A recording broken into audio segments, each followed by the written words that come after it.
Gimana nih kalau kita lagi meditasi, kemudian badannya terasa sakit, dan kemudian juga di sisi yang bersamaan, sebetulnya pikiran sudah dalam kondisi yang deep dalam, dan juga sudah terkendali. Nah, sebetulnya itu adalah pengalaman yang lebih berharga daripada kita duduk tapi nggak ada tantangan sama sekali.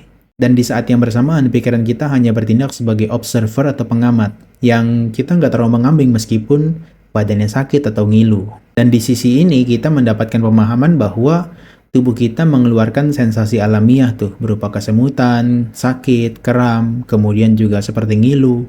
Tapi hanya dalam keadaan sehari-hari kita tuh tidak punya waktu untuk memperhatikan terlalu dalam. Sehingga seakan-akan dia nggak ada dalam kehidupan sehari-hari. Nah, ini seperti danau yang tadinya keruh, kemudian sekarang menjadi tenang gitu ya. Batu-batu yang ada di dalam danau tersebut, itu menjadi kelihatan dengan lebih jelas dibandingkan sebelumnya. Tapi kalau hal ini terjadi pada kita perlu lakukan 4 hal ini nih, supaya meditasi kita bisa bertahan. Yang pertama itu adalah verifikasi dulu. Tanyakan atau pastikan bahwa apakah sakit yang semacam ini muncul dalam di tubuh kita ini, apakah berbahaya kalau dibiarkan aja? Atau hanya gangguan yang biasa aja yang sebenarnya hanya diabaikan. Dan yang kedua, kita bisa menjadikan dia sebagai objek meditasi kita.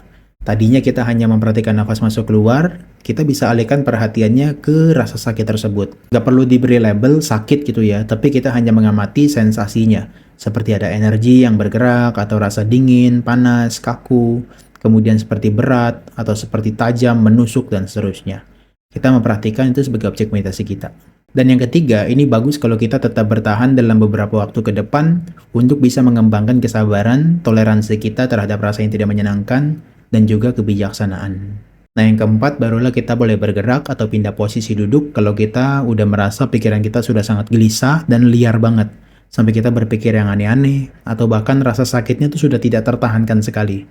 Kita boleh pindah posisi karena kita sudah berupaya sedemikian rupa mengamati rasa sakit yang tadi muncul, kemudian lenyap, muncul, dan lenyap. Yang itu bermanfaat sekali untuk kemajuan batin kita. Kalau teman-teman pernah mengalami hal yang serupa juga nggak?